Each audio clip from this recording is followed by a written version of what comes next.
Hello and welcome to the Empower Couples Podcast, where here you get modern, non-boring relationship advice for you and your partner to communicate like pros, fight smarter, and stay on the same team, no matter the challenge that you face. I am one of your hosts, Aaron Freeman. And I'm Jocelyn Freeman, but you all just know us as the Freemans. And the topic today is about feeling rejected by your partner when you share needs, feelings, or even try to bring up a certain topic. And here's what you can actually do. So Aaron, are you saying that people who are even married, maybe have 3 kids together, they've been together years, you're saying they could fear being rejected by their partner?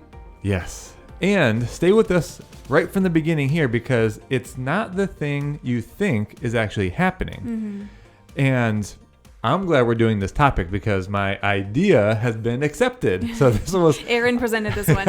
And it wasn't rejected. I could have been like, no, that's a terrible topic. You know, I was meditating a few days ago on this topic, and think about this, okay? So it might be a while for you, listener, to think back of when you were dating.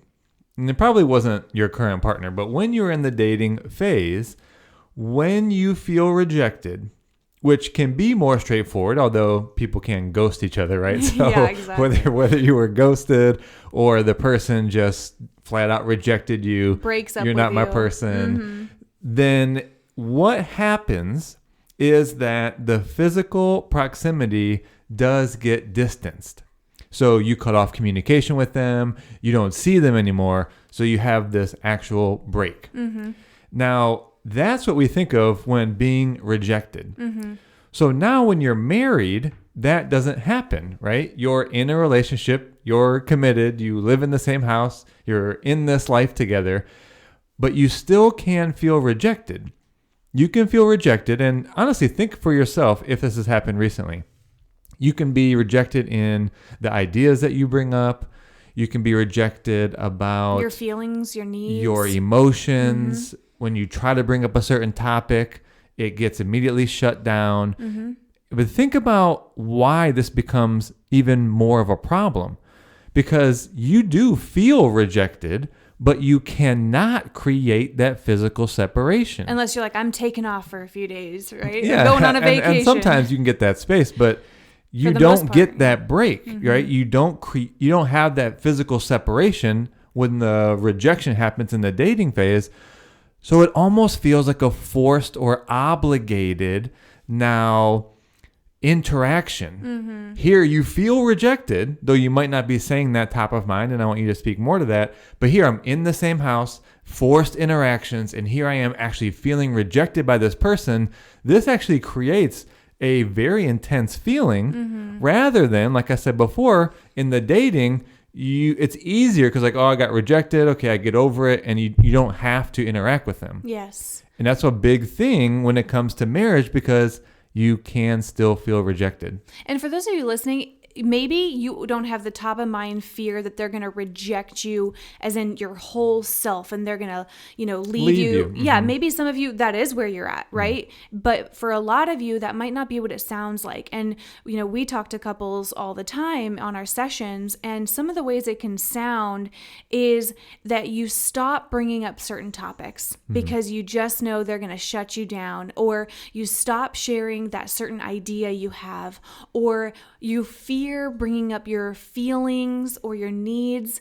And so here's a couple examples I can think of recently, and we never name names, right? But a couple, they have this same communication pattern that feels very discouraging to her, which is when she brings up certain feelings and she's being vulnerable and they have to do with him, he kind of responds to her, and he's like a very logical person, but he responds to her in a way that has her feel rejected, mm-hmm. right? And so she has started to, more recently, and they've been together a while, say, I just shouldn't share myself anymore.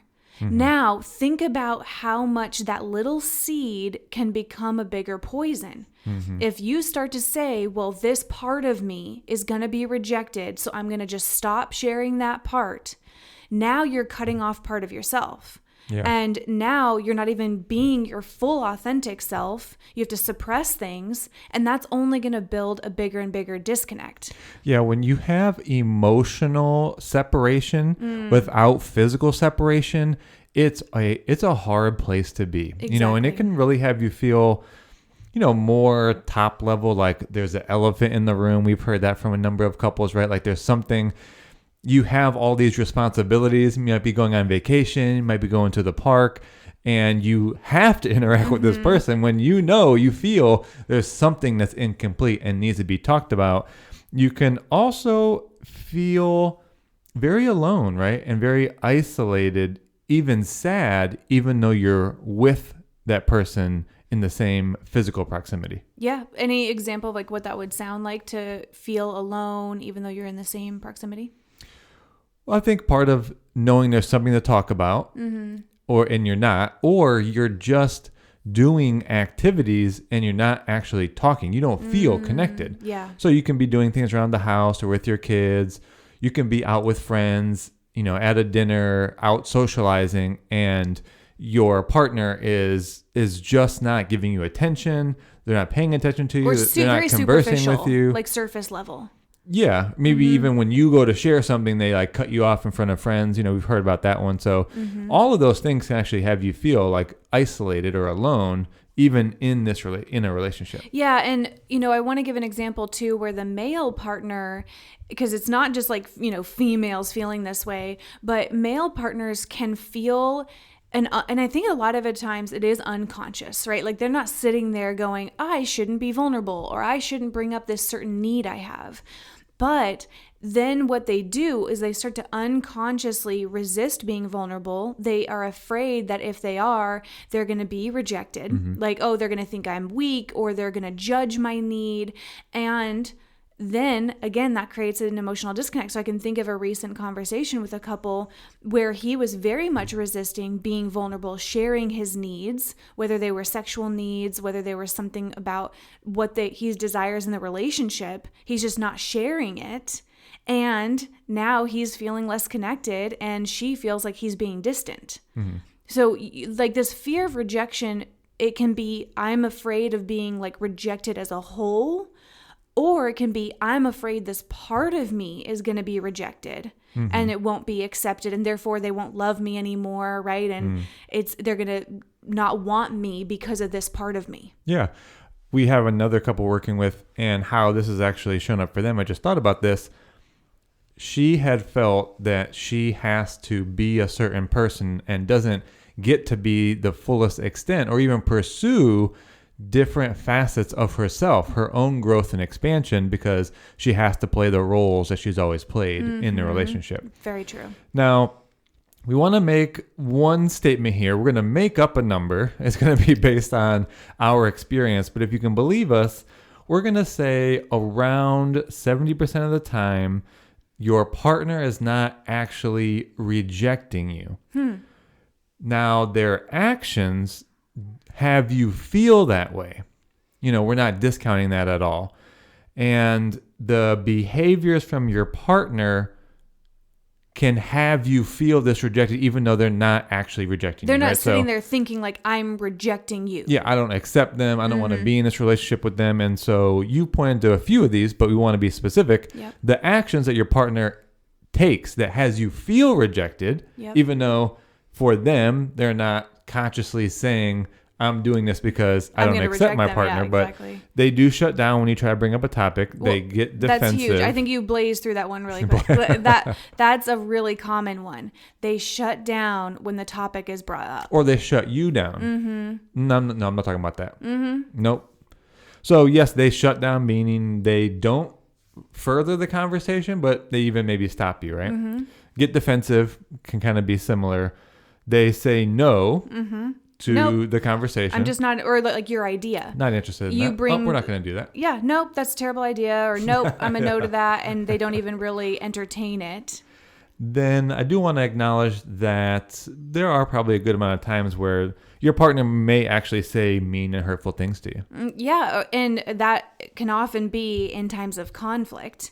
And I think that this is a big stage actually where couples feel rejected is in that post-conflict stage, right? So yes, you can feel this rejection in day-to-day experiences, but maybe you have a disagreement about something, and maybe it started as a seemingly simple conversation, become something bigger. Now you're in the argument hangover stage, which you hear us talk a lot about, right? You're in that disconnected, totally. You're not engaging with each other, things aren't repaired.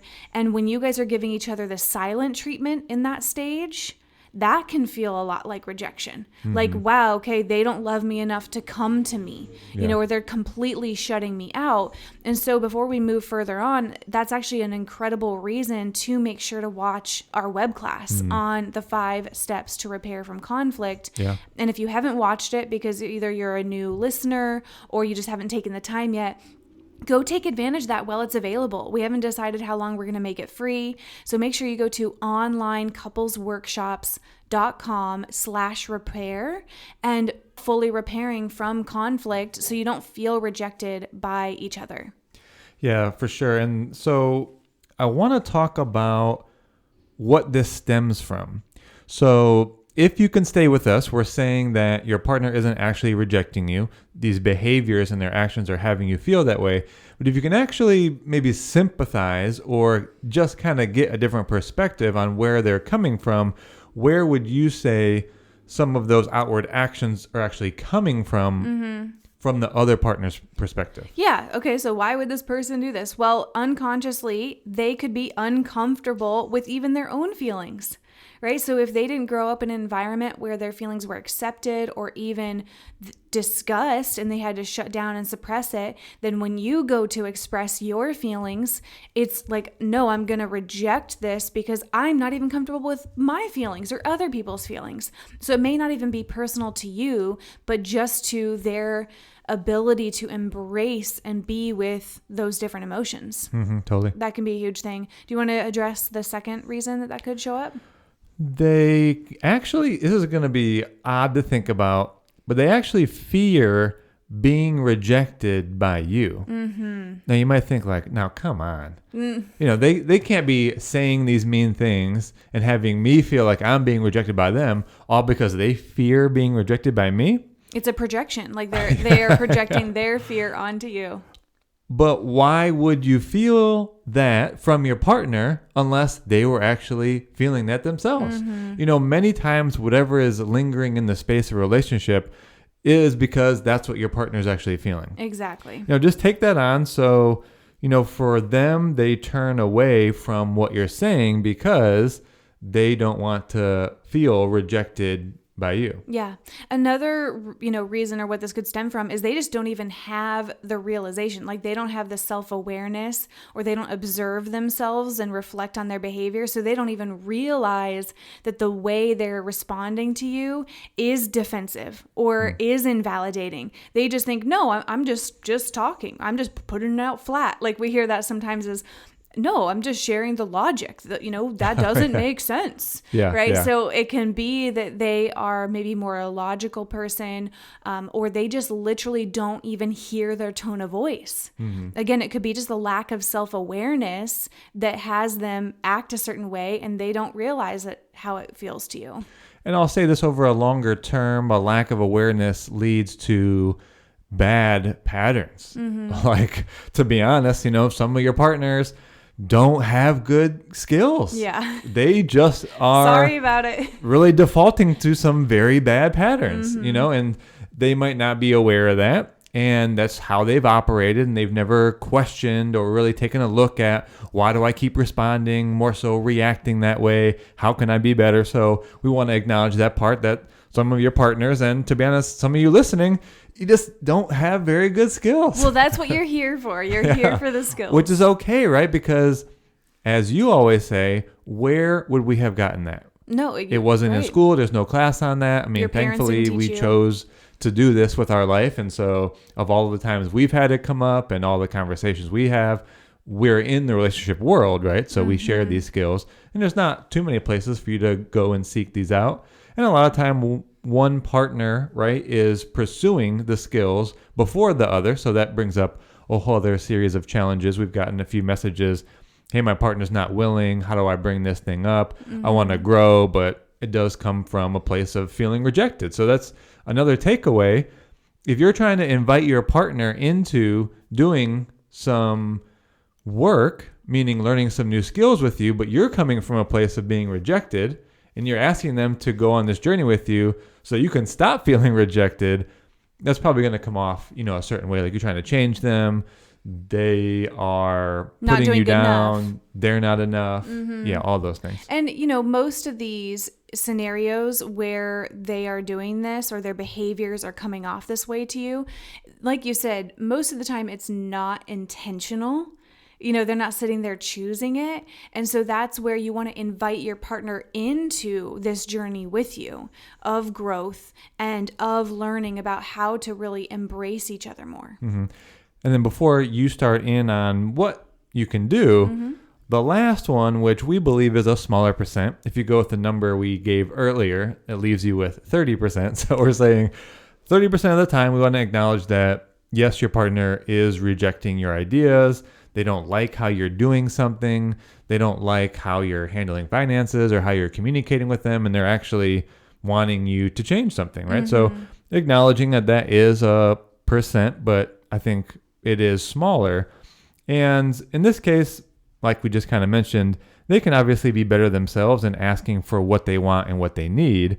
They're doing a bad job of actually sharing their needs and making requests. It's coming off as, hey, partner, I need you to be better, or I don't like what you're doing. Yeah. They want to feel a certain way in the relationship. They're blaming you for how they feel or what they feel is missing. Man, this is a deep topic, right? Like there's so many layers of what could be going on for both of you. And that's where just creating this emotional safety and this, it being okay to be vulnerable and uncomfortable is so important. So as far as what you can do when you feel rejected, I have one more step before a couple that you wrote down here, Aaron, is to first just even reflect on where could this be coming from? Like really just check out that are there certain behaviors, certain actions, and or like just look and explore, is this also anything from your past at all?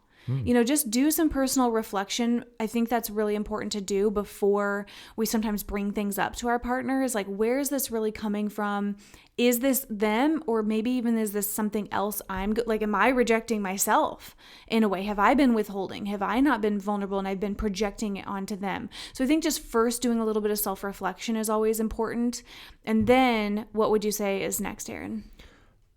It's an odd thing to say. We said a couple of odd things in this podcast already, but you actually should say the thing you're afraid of.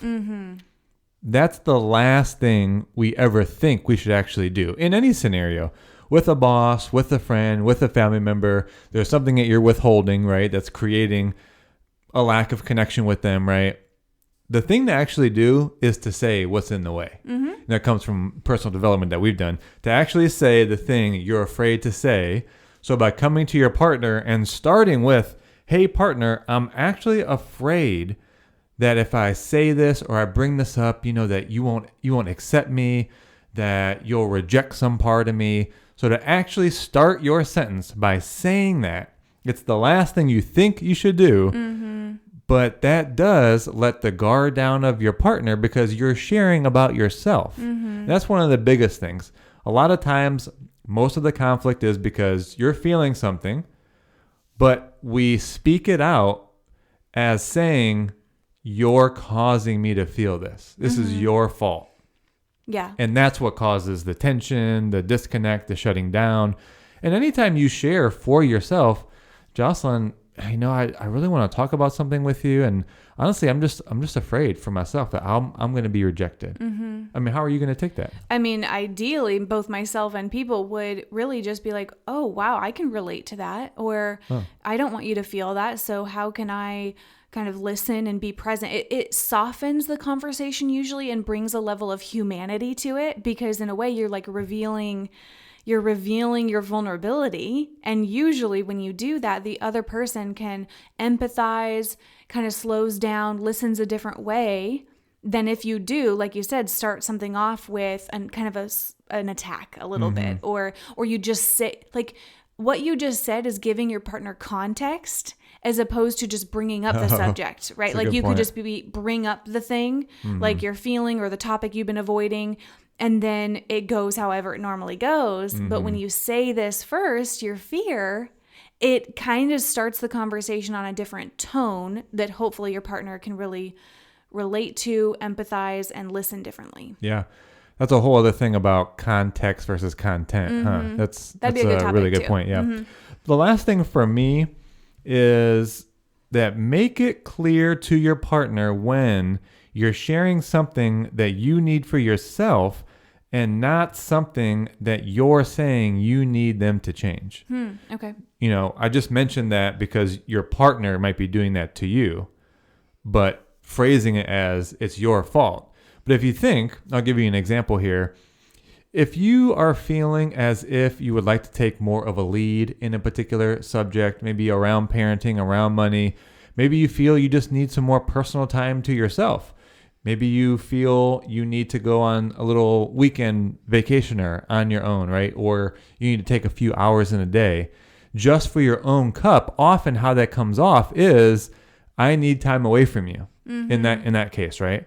So you're not sharing, hey, I just need this for myself. It doesn't have anything to do with you. I want you to know that. Here's another way it could come out is like pointing out all the things they're not doing around the house that are making you be busy. Like, gosh, you just leave the dishes here and you leave your socks, right? So you're pointing out all these areas that they're not, quote unquote, helping you, as opposed to just expressing what you're needing is some time alone. Yeah, and we may have mentioned this at some point in the podcast, right? Or maybe this was on a coaching call this past week. But think about how often you're sharing about at the activity level and not at the value level. Yeah. Or the Hey, you know what? I'm noticing I would really like to feel more organization and cleanliness around the house. Hey, I'd really like to feel more organization, and I'd like for us to feel more organized and that the environment really serves all of us. So notice how you're creating the value rather than what could you say? Like you said, why you always leave the dish over there? Oh, here's your sock. You're a slob. Yeah. Right. You talk about the activity and then you label their character rather than saying, hey, at a high level, here's the value that I'm really striving for both of us. Yeah, I think that's really huge, is to make it clear exactly what you're wanting more of. I think we said that recently on a podcast too, is like what you're wanting more of. So this is really a different approach, because what we don't want for you is for you to walk around in your relationship only revealing parts of yourself. Totally. What we want for you, and we hope you want for yourself, is a space within your partnership where you get to be all of yourselves. And that's, yes, of course, the shiny good parts of you, but also it can be the not so great, quote unquote, or the vulnerable or the tough moments, or when you're revealing different things that maybe aren't as, quote unquote, good. We want you to be able to discuss anything, be all of you. And the two of you embrace and accept each other, and you work through it. You don't reject and have to say, oh, well, I can't bring up that topic. That's a big red flag that we hear with people. It's like, that's a no-go. Can't bring that topic up. Or the last time I shared that feeling, they took it personally, so I can't bring that up again. No. Like, that's got to be something you tackle. And of course, we hope this podcast is helpful in that regards. But if you are looking for further support to work through that, make sure you take advantage of our web class, onlinecouplesworkshops.com/repair. And we are also accepting a couple people and couples for breakthrough sessions, new client sessions 2-on-2 with us. And so you can reach out to us, and we'll put our email in the show notes as well, because you may want more personalized, private conversation with us. So we'll put our email in the show notes as well. And with that, we love you. We love connecting with you all. Make sure you're staying plugged into us on Instagram, and we will talk to you next time.